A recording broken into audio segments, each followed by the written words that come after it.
Сәлем қыздар, бүгін сіздермен Рафаэлло тортын пісіреміз. Алдымен құрғақ ингредиенттерді араластырып аламыз. 10 миндальная мука, қопсытқыш, щепотка ванилин, бәрін араластырып, бір шетке қойып қоямыз. Енді жұмыртқамызға шым-шым тұз салып, қантты аз-аздан сала отырып, араластырамыз миксермен.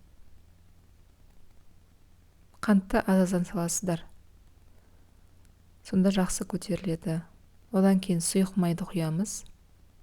Біріктіреміз. Енді ұнды саламыз бір-бір қасықтап, лопаткамен араластырасыздар осылай.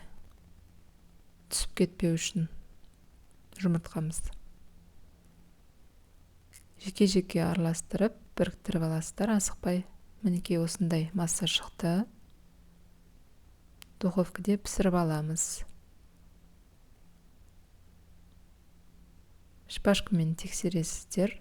Білесіздер, духовканы алдын ала қыздырып аласыздар. 160 градуста пісіреміз.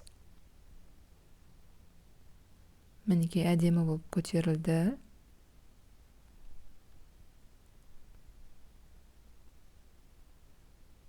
Енді вафельные крошки жасаймыз. Ол бізге начинкаға керек болады. Белок, жұмыртқаның ағы, шекер, комнатный температурада сары май және ұн керек. Әрқайсынан 50 граммнан керек. Мінекей бәрін араластырып біріктіресіздер де пергаментке өте жұқалап жағасыздар. Қызып тұрған пеште қызарғанша пісіреміз. Қарап тұрыңыздар, күйдіріп алмаңыздар. Қытырлап тұрады осылай. Мінекей крошкамыз дайын. Бірақ дайын сатып алсаңыздар да болады. Миндалімізді қатты езбей, жай ғана езіп аламыз. Қатты майда болып кетпесін. Ақ шоколадты микроволновкада ерітіп алыңыздар. Бәрін біріктіреміз. Миндаль, вафельные крошки және де шоколад, ақ шоколад. Енді кремін жасаймыз. Творожный сырмен сливкиді біріктіреміз миксермен. Жоғарғы төменгі жылдамдықтан бастап жоғарына дейін көтересіздер. Әбден біріккеннен кейін, қою болғаннан кейін сгущенка мен кокосты қосасыздар, және де сары май. Кокосовая стружка. Лопатканың көмегімен араластырамыз, миксермен араластырмайсыздар. Мінекей бірікті. Бисквитімізді ровно етіп кесеміз. Осылай бірінші бір айналдырып шығамын да, сосын барып ортасын өткізем. Сонда ровно кесіледі. Өте нәзік бисквит бұл. Ал енді тортымызды жинайық. Ең астына крем жағып жібересіздер, қозғалып кетпеу үшін.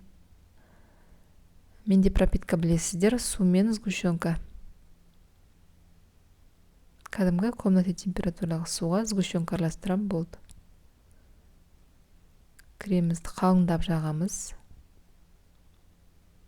Ал начинканы 3-ке бөліп қойсаңыздар болады. Алғашқы начинкамыз кетті біріншісіне. Үстін кішкене креммен жапсаңыздар да болады осылай. Келесі кош, тағы да пропитка. Креммен қаптаймыз. Бетін, шетін қаптаймыз, ортасына начинка. Осылай қайталай бересіздер. Соңына дейін.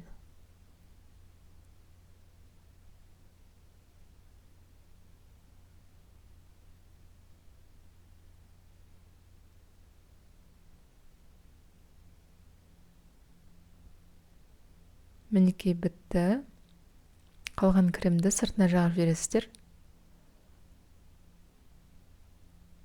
Жақсылап орап, холодильникке салып қоямыз. Кем дегенде бір түнге. Мынау ацетатная пленка, білесіздер, осымен орап, кольцомен қысып жібердім сыртынан. Ровно болсын деп. Пищевая пленкамен бетін жауып, холодильникке салып қоясыздар бір түнге, немесе 5-6 сағатқа. Ал енді кремімізді дайындаймыз. Тура латтеге жасаған крем, бұл только ақ түрі, ақ шоколадпен.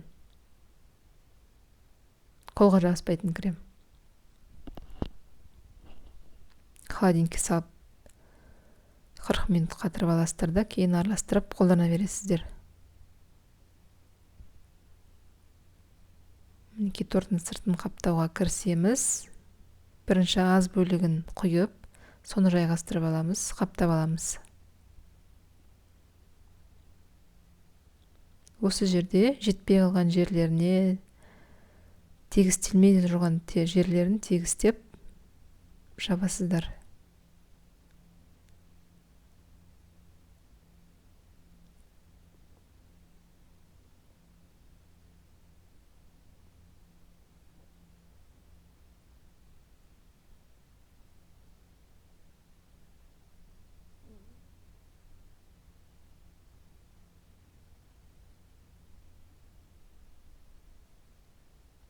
Теп-тегіс болып шығу үшін қайта-қайта айналдырып, жан-жағын қараңыздар, қай жерінде крем жетпей тұр. Өз айналдырған кезде білінеді. Мінекей ровно болды. Крем жетті. Оформление енді өз еріктеріңізде. Мен осындай қарапайым оформление жасадым сыйлыққа. Анау қоңырменді пергаментная бумага, соны кесесіздер керек размерде. Мынау кәдімгі бантик. Кондорин жақтым шетіне.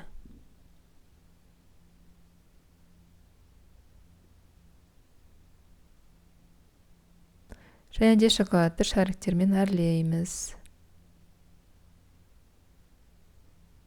Кез келген жемістермен оформлениесін жасасаңыздар болады. Гүл де қосып жібердім арасына. Рафаэлла болғаннан кейін ақ пен қызыл түсті қолданғым келді. Ал енді осымызбен тортымыз дайын. Міндетті түрде пісіріп, фото есеп жіберіңіздер, қыздар. Сіздерден сурет күтемін. Ал сәттілік. Өте нәзік торттардың бірі. Қатты ұнайды өзіме.